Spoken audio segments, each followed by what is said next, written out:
Hi, I'm Dr. Stan Steindl. Welcome to Compassion in a T-shirt. So many of us want to feel more positive, more energized, more resilient, but that shift often takes more than just wishful thinking. In today's conversation, we'll be exploring how practices like mindfulness, gratitude, affirmations, and self-awareness can help us move from stuckness to growth, and how we can use our own lived experience to support others too.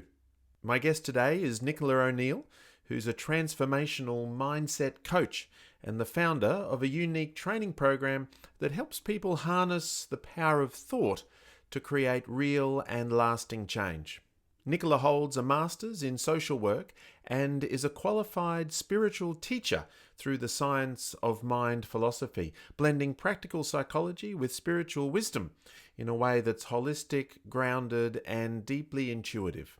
She's also been counselling and coaching lived experience students in the Department of Environmental Humanities and Social Sciences at Atlantic Technology University in County Mayo, Ireland, empowering people to step into their highest potential with clarity, confidence, and connection. I'm really looking forward to sharing this conversation with you, and so I bring you Nicola O'Neill.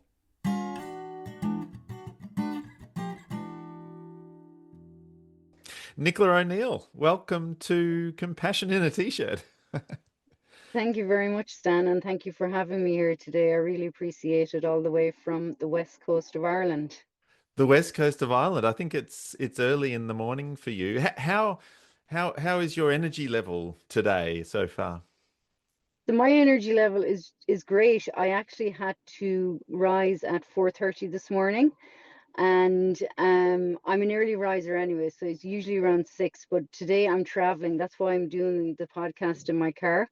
Yes. So we're heading to North Mayo, and my energy is high because I do my gratitude in the morning, I do my spiritual mind treatments, and I do my meditation. So I have all of that done before I start my day. So I start my day on a good energy. My goodness. Well, I'm those are all little pieces of the puzzle that I'm looking forward to getting to in our conversation.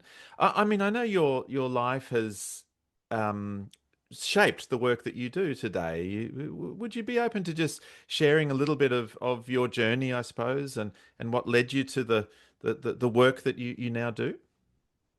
Sure. Like everything, I was married, settled with 3 children, and the Celtic Tiger, which after we had the financial crash in 2008, and my life really changed at that time because from going from having lots of properties and being very financially stable, I found myself and my husband in 7 million euro of debt. And that was the beginning of a downward spiral in my life. So there was a huge financial debt. And then with it in Ireland came the dealing of like that with the banks. And there was a lot of shame around people who were in this debt. It looked like that the fault was on us for borrowing the money. So during that time, then I had a fallout with my siblings, and it actually turned into a case of family bullying.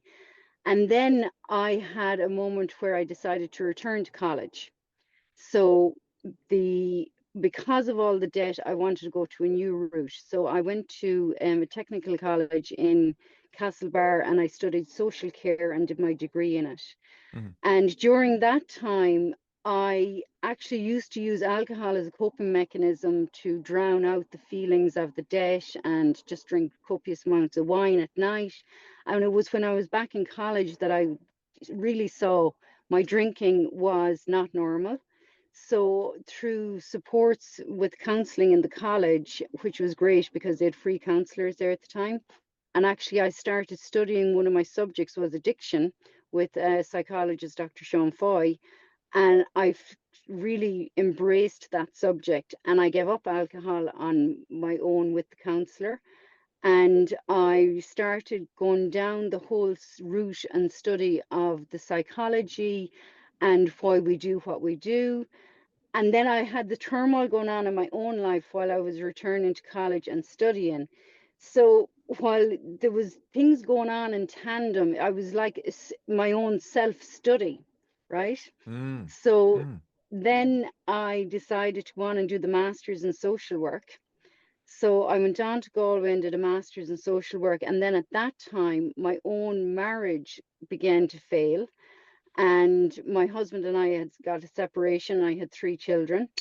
And I was in Galway one day in a bookstore, and I couldn't figure out why my life was just on this downward spiral in one area. While I was very happy in college and I was coping with the debt and I was now off the alcohol and I was dealing with the separation, I couldn't figure out why it was going not according to plan after getting married and having the 3 kids in the house, and like why did it all go so wrong. But I came across a book called The Power of Your Subconscious Mind by Dr. Joseph Murphy, who's an Irishman that lived in the United States. And I read that book, and it was the beginning of a total change of my life, from being a negative energy of the anger and the fear of all that was going wrong to turning my life into positivity. And from that day to this, yesterday, I qualified in the masters. I didn't work as a social worker because I didn't like the system. So I did a little bit of lecturing with peer support in Castlebar, and I helped my partner with his work. But I got into the spirituality side of it through the book, The Power of the Subconscious Mind, and a lady in the United States named Louise Hay. I'm not sure if you're familiar with her. Mm-hmm. And then I was like, when I read Louise Hay's books after Joseph Murphy's, I was like, I have to study this. So I did Science of Mind for the last 3 years, and I'm now a spiritual coach.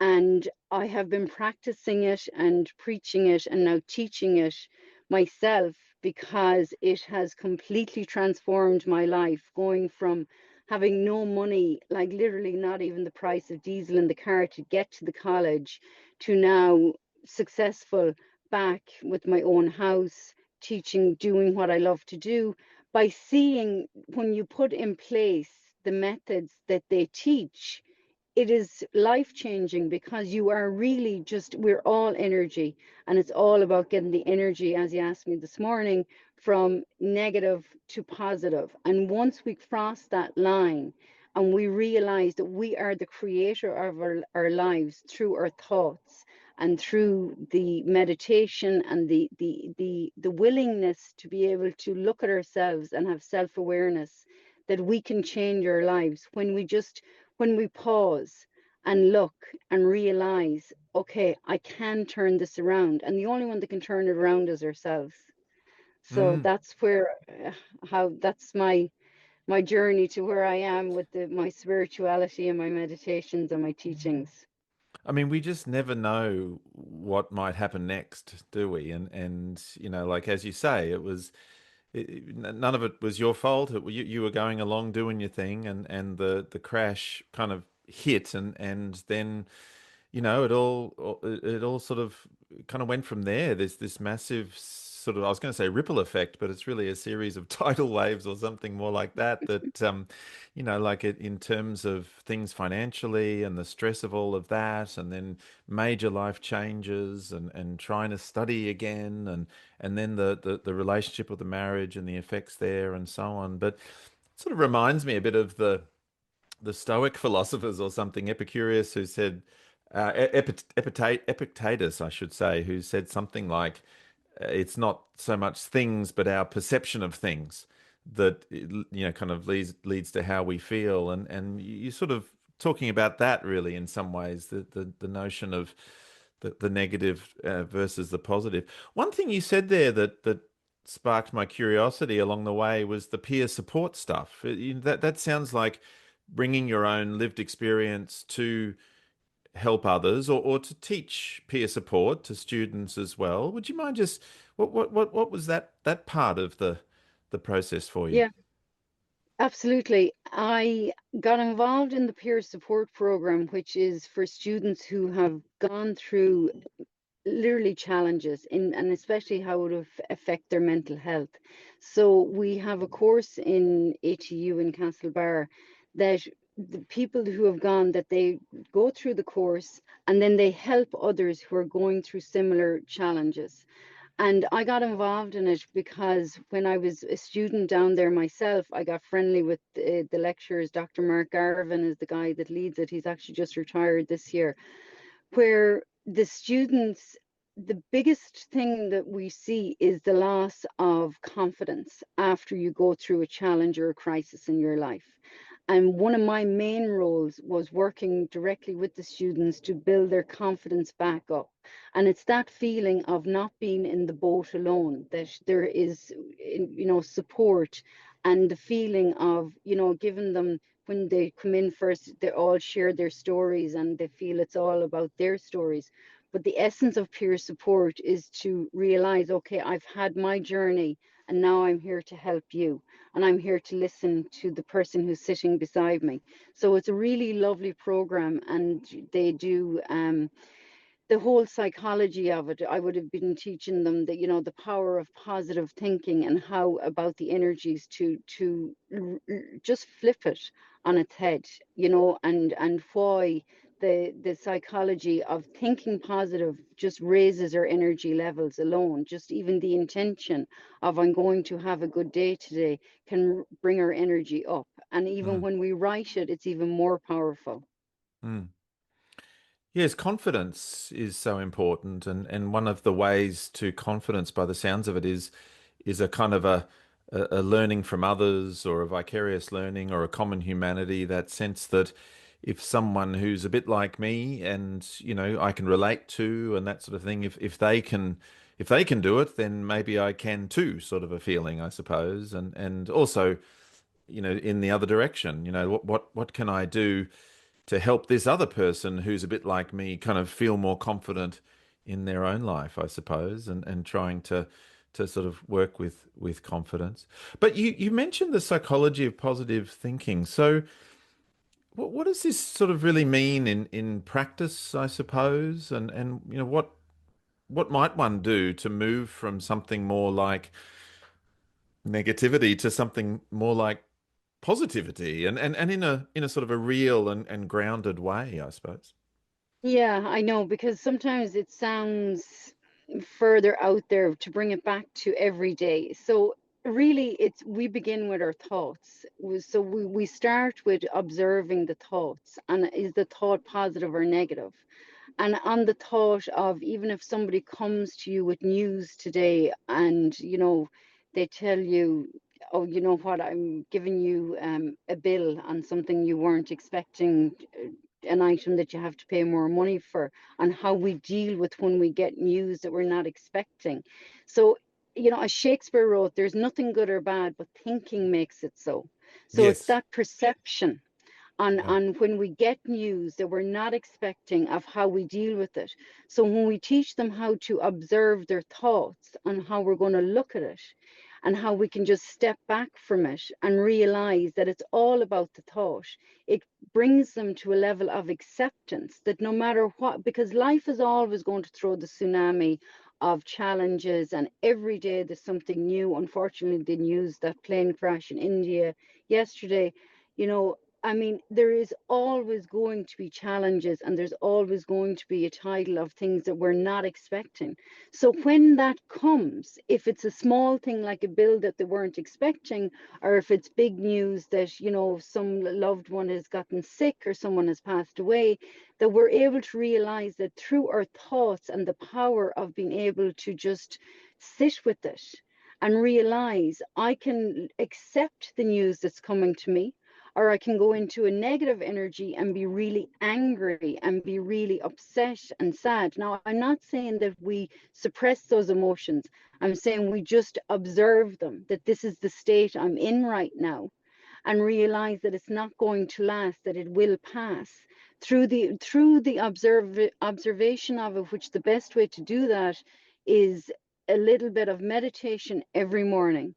And I just, I don't try to tell them you need to become a guru, or you need to do 20 minutes, or you need to do an hour. Start even with 5 minutes of just sitting in quiet time and realize to just observe our thoughts. Because once we get into the observation of our thoughts, we are then able to respond to whatever news comes. And the best way I explain it to them is how we can respond during the day is think of an ambulance. So when an ambulance goes out to a scene and it's pretty chaotic, it's hectic, it's, everybody is in panic mode, depending on, if it's a bad car accident. So the people in the ambulance, when they arrive on a scene, they don't go, oh my God, I never seen such a thing. What are we going to do? And they don't react, they respond. And they say, we need to stop the traffic there. We need another ambulance. We need a fire brigade. We need this. They do it in a nice, calm, responsive manner. And we can learn to be responsive just like the emergency services on a scene when we observe our thoughts and train our mind on how to be calm in any situation when we are given news that we're not expecting. And like that, if we want to go down into anger, that we feel it and we were able to pause and realize from, I do a lot of Dr. David Hawkins work, that like this energy behind a feeling really only lasts 90 seconds. And if we can just observe it and then just pull the energy away from it, it will dissolve. And we can then observe, okay, that I've gotten news, these are the thoughts that's going through me, and now how am I going to respond to the situation? That we don't react and we don't trigger overreact straight away. Yes, that you've mentioned a lot of key sort of key words, key qualities, sort of calmness, awareness, and acceptance. In some ways, I guess what you're saying is it's not really positive thinking from the point of view of getting all Pollyanna about things. It's actually more profound than that. It's about how we engage with the moment, how we manage kind of our threat system, isn't it? Because when the ambulance driver arrives at the scene, that's what they're having to do, is to really stay sort of down regulated and calm in order to, kind of assess the scene and work out what would be most helpful, really, in a sense. So the calmness bit, how would one maintain or create, in fact, calm when they're otherwise threat system activated? Yeah, so what I teach is go-to affirmations, I call them. And this would be the Louise Hay philosophy, that when we are in a situation and we are faced where there is that panic feeling, that we have an affirmation that we start repeating. Now, it can be whatever you like that brings you down, so to calm you. Some people like to do prayers if they're religious, and they might, say Hail Mary. A lot of Catholics will be taught that's their go-to, is to pray when something is wrong. But an affirmation on a daily thing where you're just hit with, ordinary stuff that you're not expecting and you're not in the energy you want, is all is well, all is working out for my highest good. Out of this situation, only good will come and I am safe. And we teach them that's a long affirmation. And then there's just a short affirmation that all is well in my world. It's okay, that we say it to ourselves repeatedly over, and it brings us down. It gives us that calm feeling. And like that, then the energy of the negativity dissolves when we do the affirmations. And when I teach affirmations, I teach them that an affirmation should be what's personal to you. It's my affirmation may be not what you like, so you pick an affirmation that you resonates with you. And an affirmation is a positive statement in the present tense. That's what it's about. But when you add a feeling to an affirmation, of if when you're trying to, we'll say, manifest something into your life, you add the feeling of having it already here. So if there's someone, will say, in poor health, if they say an affirmation like I am healthy, you give the feeling of I am healthy now, in this moment here today. That is manifestation in its essence, that it's, you feel that it's already here, and you say it in the present tense, and you say it with feeling. Because if you don't add feeling to it, then it's like trying to bake a cake without the flour. It needs the ingredients, it needs the present tense, it needs the feeling, and it needs for you, after when you say it enough times, that you get the belief that it's there. So affirmations can be used in many various ways. One of them is to bring us down to calm when something is going wrong. And then we can use daily affirmations that bring our energy level up, like that. If we are, like, say we're in finance and we are having trouble with that, there's really good affirmations of, so the financial one is, I learned a really good one by Dr. Joseph Murphy. Are you still there with me? Yeah. Just Okay, so there's waiting. a really good one by Dr. Joseph Murphy is, I'm now writing my subconscious mind the idea of God's wealth. God is the source of my supply and all my needs are met at every moment of time and point of space. I give thanks for God's riches forever circulating in my experience. Now, I learned that affirmation off when I had no money in college and trying to rear 3 children. And I used to say that affirmation over and over and over again. In the beginning, not with belief, because I was just so, my back was to the wall where I'd know where to turn. And after literally a number of weeks, I was able to see results in my life where things would just happen, doors would just open. You know, it's the power of the law of attraction, that when you put the intention out through affirmations, you will bring into your life, and through your vibrational energy of what you want to manifest. Mm.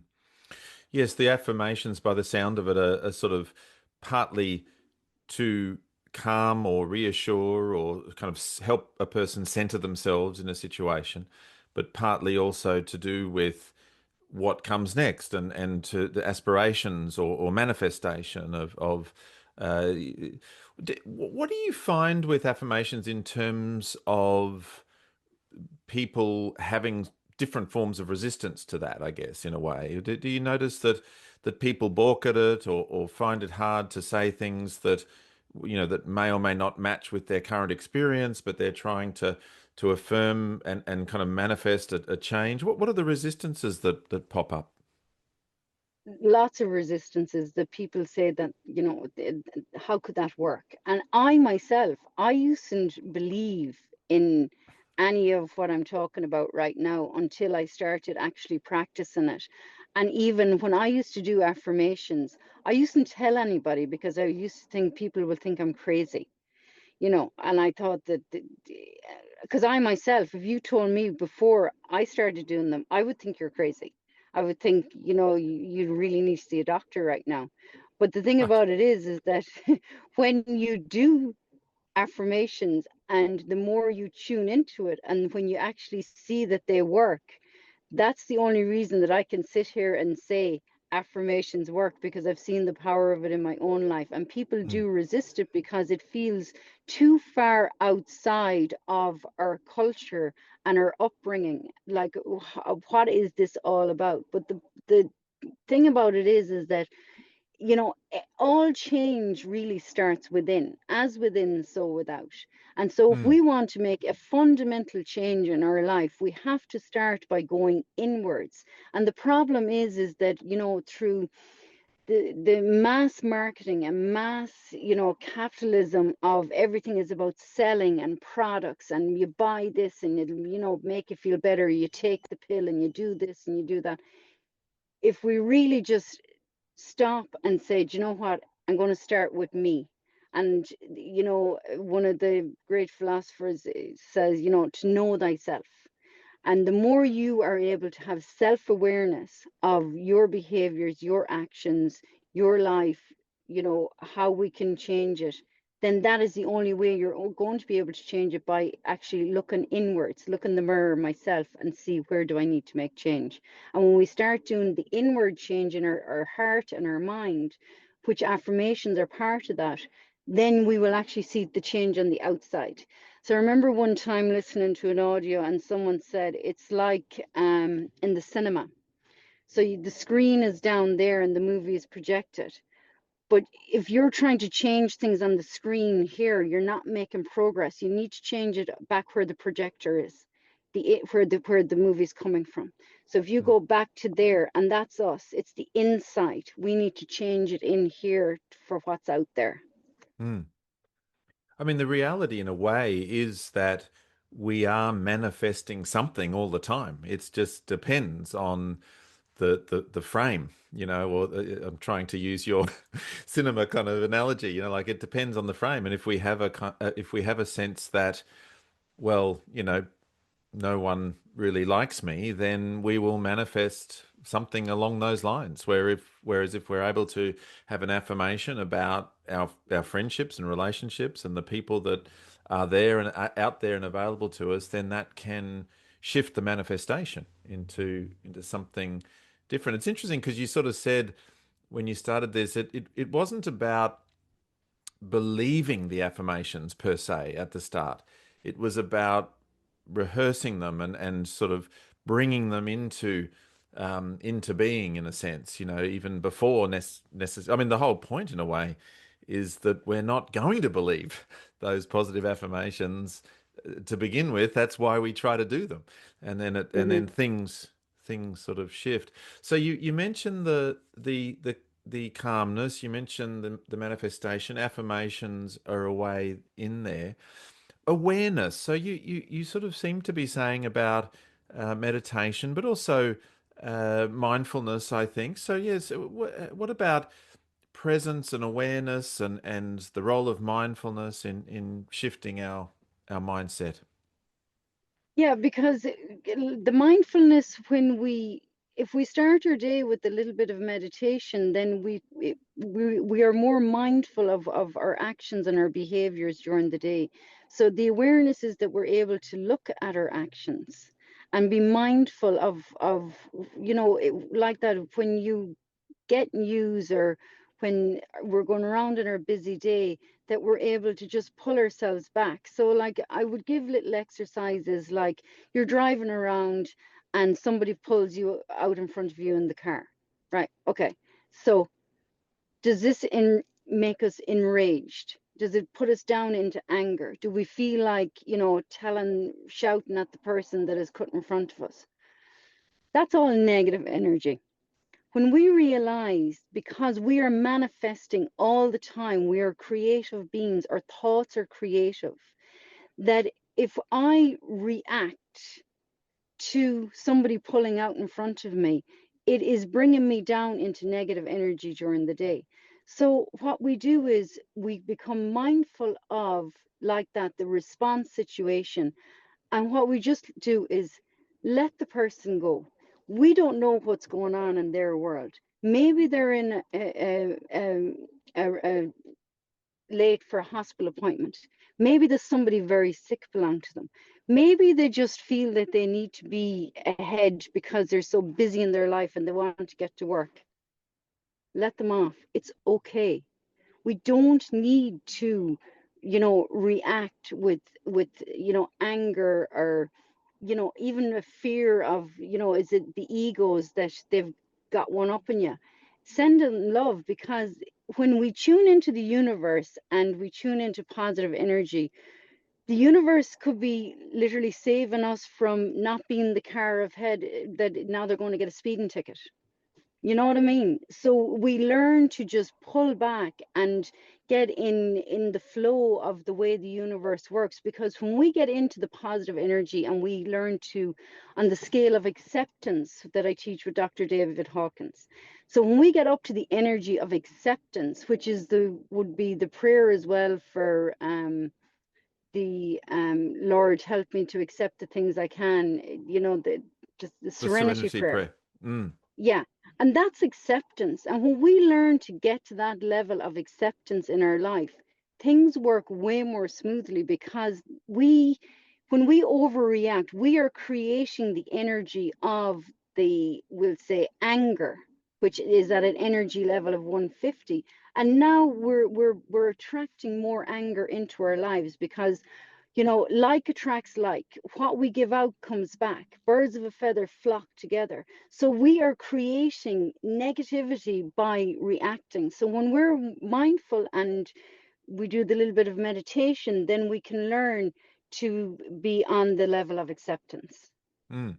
We're being mindful and aware of things that are happening around us, and also the mindfulness and self-awareness, or even kind of mind awareness, I suppose, noticing, being aware of our own minds and the thoughts and feelings and urges and motives, and trying to step away from something more like autopilot mode, where we're just much more reactive, as you say. Yeah. The self-awareness piece seems to be really important there as well. Yeah, it is. And self-awareness. So on the scale of, you're familiar with Dr. David Hawkins' consciousness scale.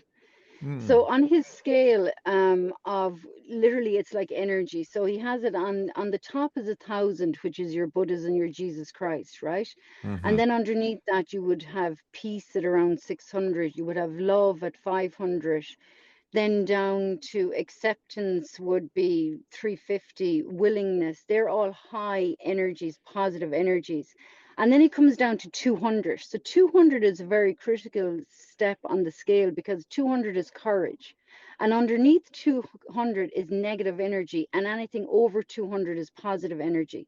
So when we hit the level of 200 is the courage to know ourselves, and that self-awareness to look at that we are the creator of our lives. But underneath the 200, then you have your negative energy. So pride sits underneath it at 175, and pride goeth before a fall. And that's why, when we have a problem, the only person that can sort it is ourselves. And we need to be able to look at ourselves and say, you know what, I have a problem. The problem is not out there. Or if we have an addiction problem and we're drinking, wine during the week, that we don't say, well, I'm only drinking a couple of glasses, but, Johnny down the road, he's drinking a couple of bottles. That this is what we tend to do, that we look out. But when we are able to step above pride and say, you know what, I have a problem here, I need help, then we go into courage. And courage is when we are able to bring the changes into our life. And underneath that, then you have, with the anger is 150, there's a lot of energy in anger. Fear is a big one. So fear is at 100, and fear is a very negative energy. So fear keeps us down, keeps us from stepping above, that we don't want to step out of the comfort zone.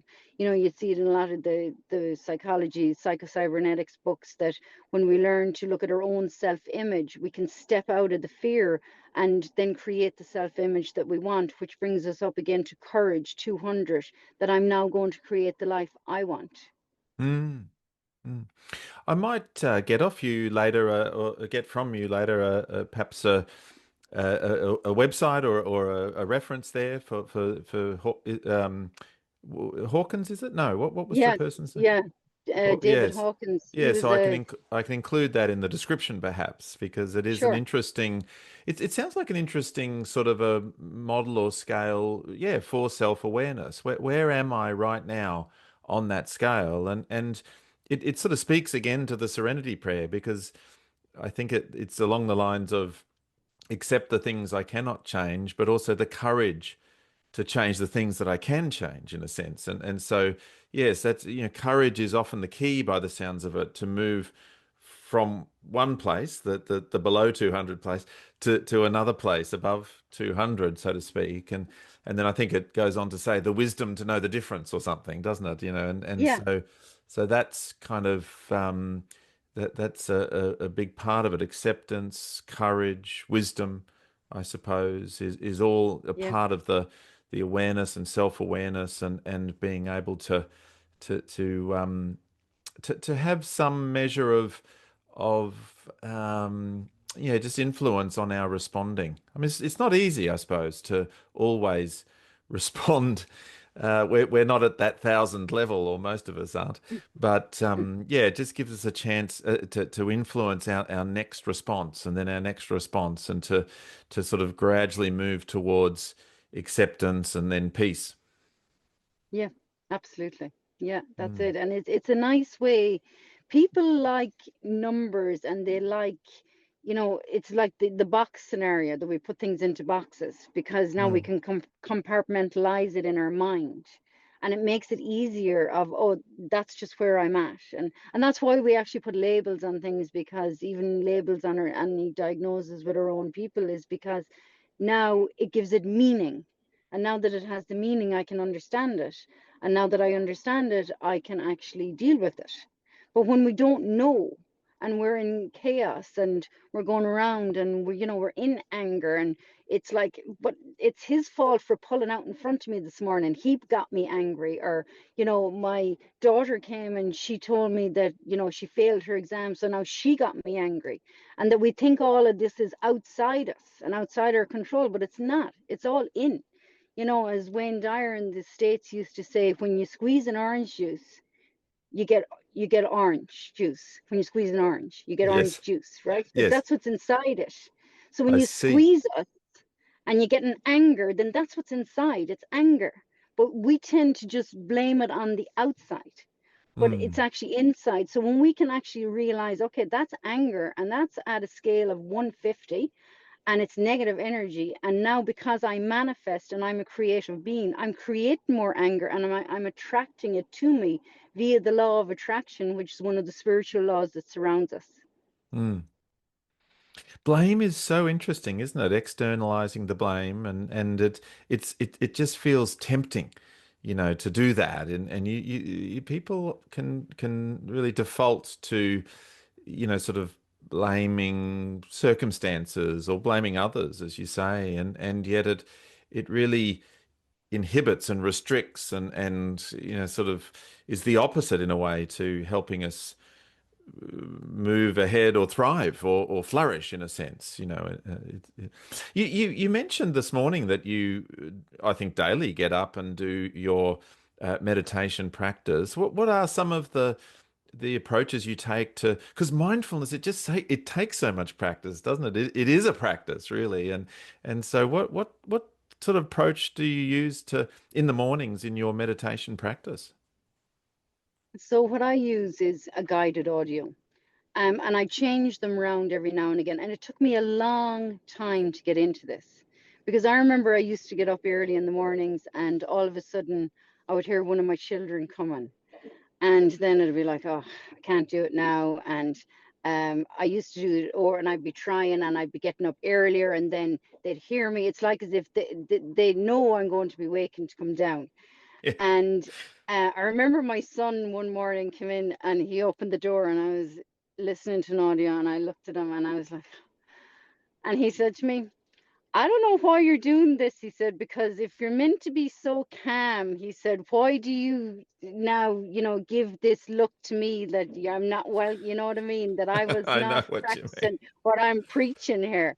And Uh, I was like, it is hard to get into it. But when you do find eventually the space and time, I just like a little guided audio. Like now, because I'm into the spirituality, I do, a meditation that, this is the day the Lord has made. I will rejoice and be glad in it. And I just listen to that audio over, and it's like 10 minutes, and it's really good. And even for a while, you interviewed James Duty, the Magic uh, Mind, yeah, James Doty, yes, Mind yeah. Duty, yeah. He has nice meditation on intention from when he did the Magic Shop, and Mm, I listened to a few of his, and they're really nice. And they do the body scan, which is really nice. So I do different ones at different times, because it depends on what's going on in our life. So there's really nice heart meditation audios by Deepak Chopra. Sometimes I'd listen to them if I'm feeling low. And like that, if I want to do the intention on James's one and the body scan, and use it in that way. Or then like that, because I've been doing an awful lot of my spirituality work, because I have literally just finished my classes yesterday. So I'm listening to a one that guides me, that God is helping me through the day. But mm, it's they eventually you can see the benefits of them. And I remember, a friend of mine used to do meditation, and she was big into it. And I used to say, tell me, like, what are the benefits of doing this meditation? How do you know it's making a difference? And she explained it very nicely. She said, I've been doing it so long, and sometimes she used to stop doing it, and she said, It's when I stop doing it that I notice now the reaction when the children annoy me, or when somebody says something, that I just have that reaction. And she said, the reason for that is I've stopped doing my meditation, and I'm not mindful. So it's when we stop it that we will realize, and we're back into that reaction state, like when someone pulls out in front of us in the car and we overreact. Or if somebody, you go into a store and they have an attitude when they're serving you, and if you give the attitude back, now you're creating the energy field of the whole negativity. But when you're mindful of it, and we are mindful that, what, maybe she just doesn't like her job, maybe she's got a bill in the door, maybe her child is sick and she doesn't want to be here, and we have that compassion that is written across your t-shirt for the other people, then we are into that zen of mindfulness, and that's the power of it. Don't you love how the children do that with us sometimes? It's sort of like there we are, kind of trying to do the thing, but it was a lesson, because that's exactly what mindfulness is about, is being able to obviously not cling on to the positive feeling that might be there, but also not necessarily try to struggle with or push away the negative feeling. It's about being able to be present with whatever might arise, and in terms of our thoughts and feelings, but in terms of external events and experiences. And so we've sort of got the calmness and the manifestation, the kind of affirmation and the role that can play. We sort of have awareness and mindfulness, and the notion of practice and daily practice, and bringing to acceptance, and perhaps the courage piece. What about gratitude? I guess it's another one that we hear a lot, and sort of but what does practicing gratitude look like for you, and especially during tough times, given what you have been through over the years? So gratitude again was one, I didn't really believe in it. I was Mm. like, you know, what is this about? Until I started. So I used to say it. You say, thank God for a beautiful meal, or, I'm so grateful that now I have a nice house. And I didn't really get it. And I would just do a small bit of it. And then one day I was listening to Oprah Winfrey, and Ah. she was talking about gratitude. And she's like, I've been doing gratitude since the 1980s. And she Mm. said, and I still do it today. And I was like, okay, well, if she's doing it, there's something about this here. So then, and you'd come across it on, the self-help books, and you'd hear about it every now and again. And I was like, okay, I'm going to start it. So I started writing my gratitude. And there's actually a big difference of writing it and just saying it in your mind. There's more power in actually writing with the intention of gratitude. So now I write it daily, and I write it for the simplest things to the big things, from safe car journeys to health, to like that, the beautiful meal.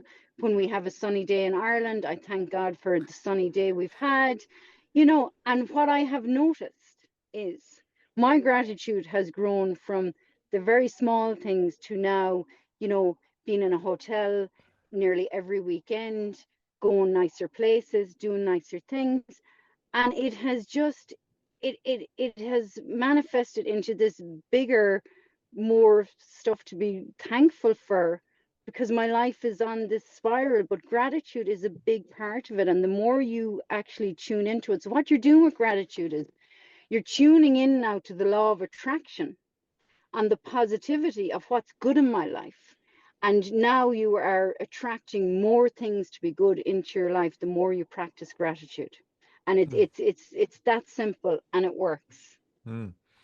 Would it also be true that the more you practice gratitude, the more you notice and feel grateful for really little things Yeah, that have perhaps even always been present in your life? Is yeah, that a phenomenon as well? yeah, 100%. So I walk as well. Didn't get to my walk this morning, but I walk most mornings.